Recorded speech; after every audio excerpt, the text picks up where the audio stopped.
Vous écoutez le RTM, il est 13 heures à Bamako.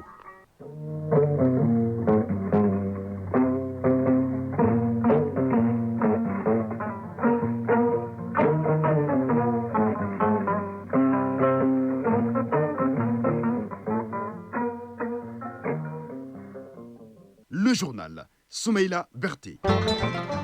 Bonjour, à la une de l'actualité de cette mi-journée, le président de la transition générale d'armée Assimi Goïta poursuit sa visite en Russie.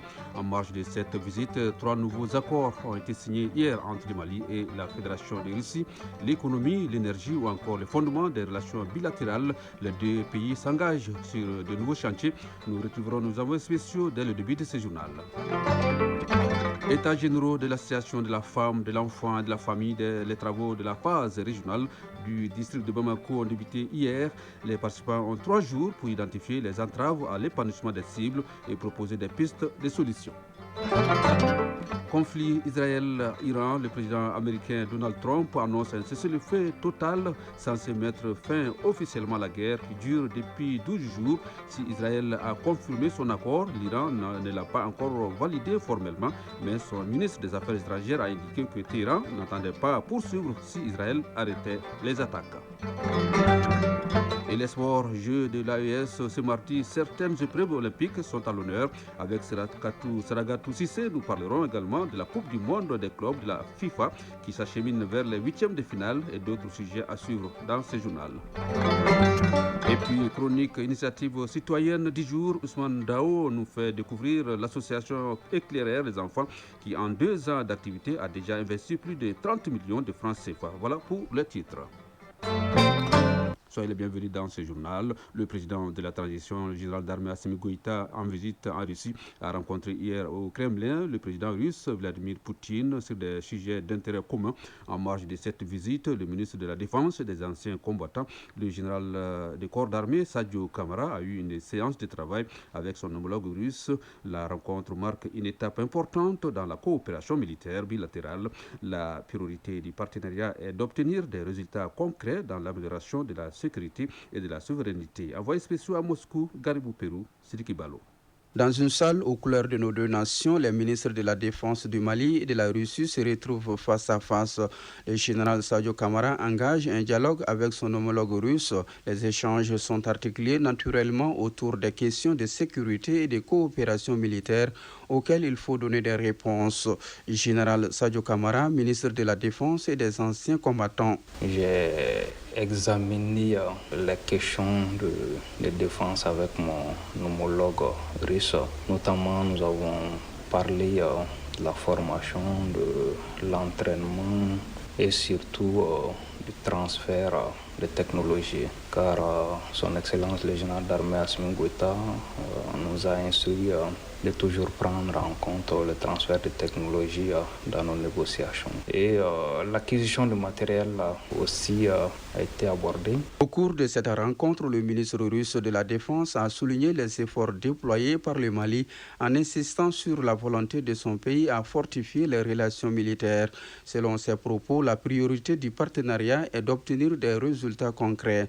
Le général Kamara a su établir les fondations d'une collaboration promoteuse alignée sur les aspirations maliennes. Le Mali et la Russie sont ensemble depuis les premières heures de l'indépendance du Mali.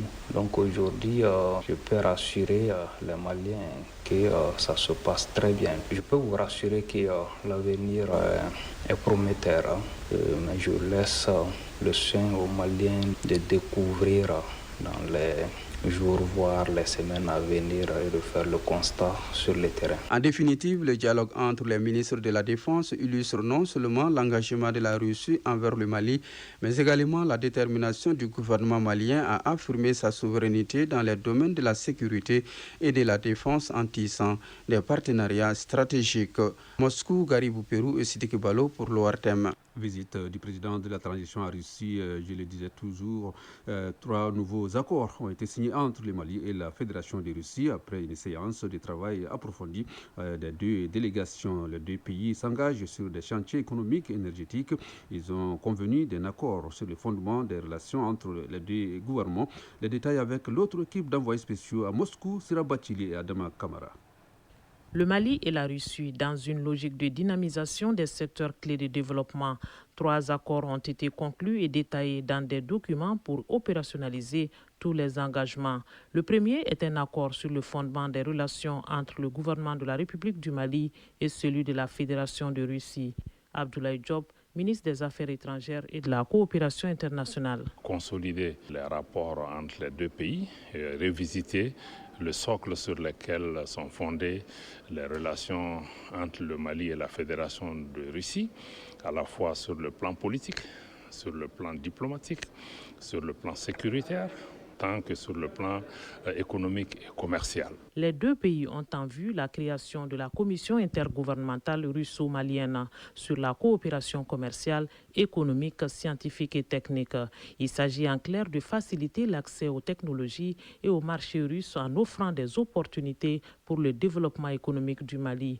Alousséni Sanou, ministre de l'économie et des finances. Cet accord trace le cadre dans lequel vont s'établir et se développer toutes les relations qui ont déjà commencé depuis 2023 entre le Mali et la Fédération de Russie. Disons que c'est un renforcement de ces relations depuis 2023 parce que, comme vous le savez, à court terme, le Mali mène des activités commerciales sur le blé. Nous envisageons donc de développer ces relations commerciales sur les intrants agricoles et sur les produits pétroliers. La réalisation de tous les projets qui étaient envisagés, notamment dans le domaine des transports concernant les camions et également concernant le chemin de fer. Pour le secteur énergétique, la Fédération de Russie et la République du Mali s'engagent dans le domaine de l'utilisation de l'énergie atomique à des fins pacifiques. Cet accord prévoit le développement d'infrastructures pour combler les déficits énergétiques au Mali. La formation des cadres maliens est prévue à ce niveau avec le transfert des technologies. Boubacar Diané, ministre de l'Énergie et de l'Eau. Plus spécifiquement, il s'agit pour le Mali de l'assistance de la création et de la mise au point de l'infrastructure de l'énergie atomique du Mali, y compris le système de réglementation étatique de la sécurité. Il s'agit également pour nous de l'apprentissage, de la formation et du perfectionnement des spécialistes de l'industrie nucléaire chez nous. La coopération Mali-Russie a pris un nouveau tournant évolutif, prenant en compte les préoccupations du moment, celles de développement durable. Moscou, Sira Bachili, Adama Kamara pour l'ORTM. On reste avec l'actualité internationale, le conflit Israël-Iran. Le président américain a annoncé hier un cessez-le-feu, un conflit déclenché depuis le 13 juin dernier. Selon le président Donald Trump, l'accord prévoit un arrêt des hostilités en 2 temps. D'abord, l'Iran cesse ses opérations, puis Israël 12 heures plus tard. Ce cessez-le-feu doit mettre fin officiellement à la guerre qui dure depuis 12 jours. Israël a confirmé son accord tout en avertissant qu'il réagirait fermement à toute violation. De son côté, l'Iran n'a pas encore validé formellement l'accord, mais son ministre des Affaires étrangères, Ali Beghri, a indiqué que Téhéran n'entendait pas poursuivre ses frappes si Israël arrêtait ses attaques. Cette annonce intervient après des frappes iraniennes contre une base américaine au Qatar en représailles aux raids américains sur des sites nucléaires. Donald Trump a salué l'avertissement iranien avant les frappes qui a permis d'éviter, selon lui, des pertes humaines et un soulagement pour la communauté internationale qui redoutait une escalade. Sur le continent africain, en Guinée, le Front national pour la défense de la Constitution sollicite le concours du nouveau président de la CEDEAO, Julius Maada Bio, pour la libération de plusieurs militants disparus depuis près d'1 an. Le FNDC dénonce une vague d'enlèvements et accuse le gouvernement de totalitarisme. Dans le même temps, les barreaux guinéens lancent un boycott national des audiences pendant 2 semaines. Une réponse à l'enlèvement de l'avocat Mohamed Traoré, ex-bâtonnier, brièvement séquestré et maltraité la semaine dernière par des hommes encagoulés. Les barreaux parlent d'une atteinte grave à l'état de droit et menacent d'actions plus dures si aucune réponse n'est donnée d'ici 15 jours. En Algérie, le procès en appel de l'écrivain franco-algérien Boualem Sansal se poursuit à Alger. Le tribunal a requis aujourd'hui 10 ans de prison contre 5 initialement prévus en première instance. Boualem Sansal est accusé notamment d'atteinte à l'unité nationale et de menaces à la sécurité du pays après ses propos sur l'héritage colonial algérien qui aurait remis en cause les frontières avec le Maroc. Son arrestation en novembre dernier intervient dans un contexte de tensions diplomatiques entre l'Algérie et la France. Plusieurs personnalités françaises, dont des ministres, ont demandé sa libération. Son avocat a souligné son état de santé fragile, appelant à la clémence. Le verdict final est attendu le 1er juillet prochain. En République centrafricaine, des rumeurs sur une dégradation soudaine de l'état de santé du président Faustin Archange Touadéra ont enflammé les réseaux sociaux depuis samedi. Certaines sources évoquaient même une évacuation d'urgence vers Bruxelles à bord d'un jet médicalisé. Face à ces informations alarmistes, le gouvernement centrafricain est sorti du silence. Hier, son porte-parole, Maxime Balalou, a affirmé que le chef de l'État s'est rendu en Belgique pour participer à un sommet sur la vaccination et en a profité pour effectuer un simple contrôle médical de routine. Il assure que le président va bien et dénonce des spéculations infondées. Retour à l'actualité au plan national dans quelques instants. Les travaux de la phase régionale des États généraux de l'Association de la femme, de l'enfant et de la famille du district de Bamako ont débuté ce lundi. Pendant 3 jours, les parties prenantes vont échanger sur les difficultés qui entravent l'épanouissement des cibles avant de proposer des pistes de solutions. Reportage Sokona Kamisoko. La situation des femmes, des enfants et de la famille du district de Bamako sur la table des experts en charge de la question. L'exercice s'inscrit dans le cadre de la phase régionale des États généraux de la situation des cibles. Il vise à poser le diagnostic des problématiques qui minent leur épanouissement avant de faire des recommandations. Maïga Senadamba, présidente de la Commission nationale d'organisation des États généraux sur la situation de la femme, de l'enfant et de la famille. D'approfondir la réflexion en vue de proposer des pistes de solutions pour l'amélioration de la situation de la femme, de l'enfant et de la famille. À analyser les avancées, les défis et les perspectives liées à la gouvernance inclusive et à l'autonomisation des femmes dans le contexte sociopolitique et économique et des cadres juridiques existants. Faire un état des lieux des conditions de la protection de l'enfant. Les 3 jours de travaux seront mis à profit pour échanger sur certaines thématiques comme la gouvernance, les violences basées sur le genre, l'autonomisation de la femme, la protection et la promotion de l'enfant. Abdoulaye Koulibaly, gouverneur du district de Bamako. Nous devons reconnaître que des défis demeurent en matière de gouvernance, d'autonomisation des femmes, de protection de l'enfant, de résilience des familles et d'opérationnalisation du genre au niveau institutionnel. L'organisation des présents États généraux est un levier stratégique pour consolider les acquis, combler les insuffisances et impulser une dynamique de transformation sociétale durable. Outre les représentants de l'État, prennent part à ces assises la société civile et les partenaires techniques et financiers. Il s'agit à terme d'élaborer un document qui servira de boussole car devant prendre en compte toutes les questions susceptibles de contribuer à la promotion de la femme, de l'enfant et de la famille. En première région, tenue à Caille d'une conférence organisée par le cadre de concertation régionale de la jeunesse de Caille, 2 thèmes étaient au centre des débats, à savoir stop au terrorisme et aux stupéfiants. L'objectif est de renforcer l'engagement des jeunes pour la paix et la cohésion sociale et la lutte contre les fléaux. Compte rendu au thème Caille, Issa Diakité.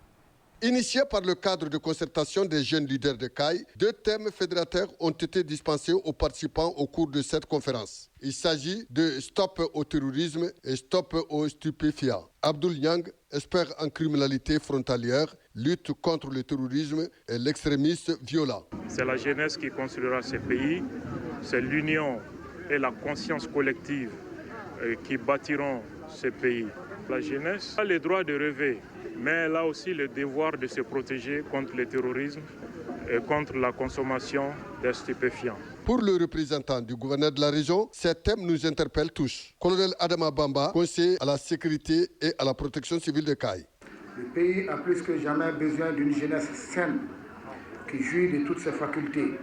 Une jeunesse efficace, dynamique, qui s'éloigne des excitants, bref, de tous les produits nuisibles et dangereux pour la santé, pour être des bras valides afin de jouer pleinement leur partition dans les actions de développement de notre chère patrie.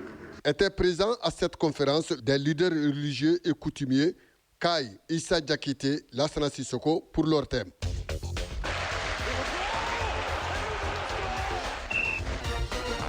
La page des sports de ce journal sera animée avec Seragatou Sissé qui m'a rejoint à l'instant. Bonjour Seragatou. Bonjour Soumaïla Berti. Jeux de l'Alliance des États du Sahel, AES, place ce mardi à certaines épreuves dites olympiques. En l'occurrence, le judo et le taekwondo dont les finales sont prévues ce mardi au Palais des Sports Salamatou Maïga. Hier en Kung Fu Wushu, le Mali a ravi la vedette avec 8 médailles d'or et 4 argent devant le Burkina Faso, 3 médailles d'or. 8 argent et 1 bronze. Et le Niger, 1 médaille d'or, 1 argent et 8 bronzes. En football, le Niger a signé au moins une victoire en battant le Burkina Faso 1-0. À suivre demain mercredi le match Mali-Burkina Faso au stade Mamadou Konaté. Remise du drapeau national aux aigles dames du Mali de football et aux basketteurs garçons de moins de 19 ans du Mali en prélude à leurs compétitions respectives. C'est le ministre en charge des sports, Abdul Kassim Brahim Fomba, qui a remis solennellement le drapeau au nom des autorités de la transition. Tout d'abord à la capitaine des aigles dames footballeuses du Mali en route pour la CAN au Maroc du 5 au 25 juillet. Ensuite, au capitaine des basketteurs garçons du Mali, les moins de 19 ans, en partance pour la Coupe du Monde en Suisse du 28 juin au 6 juillet. Ce acte du ministre Fomba envoie les deux sélections nationales en mission. Le nouveau centre technique national de la FEMA Foot sera réceptionné provisoirement ce mardi. Moment très attendu dans les annales de la FEMA Foot. La réception provisoire du joyau aura lieu à 14h en zone aéroportière 6 en commune 6 du district de Bamako. Le nouveau centre technique national de la FEMA Foot, bâti sur une superficie de 20 hectares, est cité en référence en Afrique de l'Ouest. On y trouve un hôtel 4 étoiles R+5, des terrains d'entraînement gazonnés dont 2 naturels, des dortoirs pour abriter les académies réservées aux filles et garçons et plusieurs commodités. La FIFA soutient la FEMA Foot à travers le projet Forward. Coupe du monde des clubs de la FIFA, les affiches des huitièmes de finale se dessinent progressivement. Les premiers rendez-vous sont connus. Palmeiras, Botafogo et Paris Saint-Germain, Inter Miami de Lionel Messi. À suivre ce mardi 2 tickets des huitièmes de finale dans le groupe C avec Benfica Lisbonne, Bayern Munich et FC Porto, Auckland City. Ces deux matchs débutent ensemble à 19h temps universel. Serakato, si c'est un tour au comité international olympique CIO, la Zimbabwéenne Kirti Konvetri, élue présidente, a été officiellement installée. Jour historique ce mardi lorsque la nouvelle présidente du CIO, Kirti Konvetri, franchissait le portail de l'instance. Elle devient du coup la première femme à occuper le fauteuil à 41 ans. La Zimbabwéenne Konvetri succède ainsi à l'Allemand Thomas Bach pour un mandat de 8 ans. Ancienne médaillée aux Jeux Olympiques en natation 7 au total, la nouvelle présidente Kirti Konvetri va s'attaquer aux dossiers urgents du CIO pour le bonheur du monde olympique. Merci Seragato Sissé pour ces informations sportives. Initiative citoyenne. Le développement par nous-mêmes. Dans la chronique initiative citoyenne de ce mardi, Ousmane Daou nous fait découvrir l'association éclaireur des enfants située à l'hippodrome en commune 2 du district de Bamako. Après 2 ans d'existence, elle a déjà investi plus de 30 millions de francs CFA pour venir en aide aux enfants de la rue et les jeunes talibés avec un centre de loisirs pour les enfants de 3 à 17 ans. Cette association apporte un soutien sur le plan scolaire par le biais du sport pour permettre aux enfants de la rue de s'épanouir car le président de la dite association est lui-même un ancien enfant de la rue. Plus de détails dans cette chronique citoyenne avec Ousmane Daoudonk. Après plusieurs années de vie dans les rues de Bamako, Boubacar Sissoko est parvenu à s'en sortir mieux. Il arrive aujourd'hui à joindre le debout. Et pour tendre la perche à d'autres enfants qui vivent dans la rue et les aider à sortir de cette situation, il décide de créer une association. C'est l'association éclaireur des enfants. Depuis 2 ans, l'association est à pied d'œuvre avec un centre de loisirs pour offrir aux enfants un cadre de vie idéal. Boubacar Sissoko, président de l'association Éclaireurs des enfants. L'association fait beaucoup d'activités destinées aux enfants de l'âge de 3 ans jusqu'à 17-18 ans. On a un espace de 1500 mètres carrés. Voilà, on a un terrain de basket, une grande piscine, les salles de taekwondo, danse, salle de sieste. On a un espace de lecture, un espace pour donner les cours d'anglais. Donc, on fait plein d'activités avec les jeunes. Il y a 2 volets. Il y a le volet centre de loisirs, voilà, qui est généralement payé par les parents qui ont un peu de moyens. Et l'argent de ça nous permet de faire vivre le côté association avec les enfants de la rue, voilà, qui mangent ici sur place et ils sont là 2-3 fois par semaine. En plus de cet apport, l'association s'appuie sur le sport et la communication pour permettre aux enfants d'avoir un avenir meilleur. C'est de lutter contre la sédentarité des enfants en général, éviter en sorte que les enfants soient laissés par eux-mêmes, que ce soit les enfants qui sont scolarisés, qui viennent ici, au lieu d'être à la maison sur les tablettes et devant la télé, ou que ce soit avec les enfants de la rue qui sont abandonnés des fois par les parents ou qui cherchent à avoir un refuge. Donc c'est pour lutter contre ce fléau aussi. Et on fait tout ça dans un système S4D, qui veut dire Sport for Development, d'utiliser le sport comme levier d'inclusion pour les enfants et d'épanouissement aussi pour eux. Comme on le dit souvent, une seule hirondelle ne fait pas le printemps. C'est pourquoi l'association, malgré ses efforts louables, a besoin de soutien et d'accompagnement. Du début à nos jours, l'association a été financée 100% par moi-même de plus de 30 millions, que ce soit sur la rénovation du lieu, ou sur les matériels, ou sur les activités, ou sur le loyer, etc. Mais de nos jours, ça c'est un peu compliqué. On n'a pas assez d'enfants inscrits parce qu'économiquement c'est compliqué, voilà. Et on essaie d'avoir des partenaires et de soutien aussi des autres, que ce soit par le gouvernement ou par d'autres ONG, experts ou partenaires. Outre les difficultés, les perspectives sont nombreuses pour maintenir le cap et continuer d'allumer la flamme de l'espoir pour les enfants de la rue. Boubacar Sissoko, président de l'association Éclaireurs des enfants. Pour les perspectives de l'association, on voudrait venir en aide au plus grand nombre possible d'enfants vivant dans la situation de la rue, en les offrant, que ce soit de la nourriture, des vêtements, de l'éducation, soins médicaux ou les bases de métier, en les faisant des formations, et aussi les fournir un soutien psychologique, émotionnel et de l'aide à s'intégrer dans la société. Avec ces multiples actions, l'association Éclaireurs des enfants compte être un rempart contre la mendicité et toujours continuer à briller pour les enfants de la rue afin que ces derniers puissent voler de leurs propres ailes. À 13h22, série forme ce journal présenté par Soumaïla Berté, mise en onde Alimata Ouattara, mise en ligne Badji Touré, réalisation Jafar Cham, coordination éditoriale Ousmane Dao. Merci de nous avoir suivis. Le prochain rendez-vous de l'information à 19h30, une présentation de Seydou Foba. Dans un instant, retrouver les avis communiqués avec Fousseni Diara. Passez une agréable après-midi. Au revoir.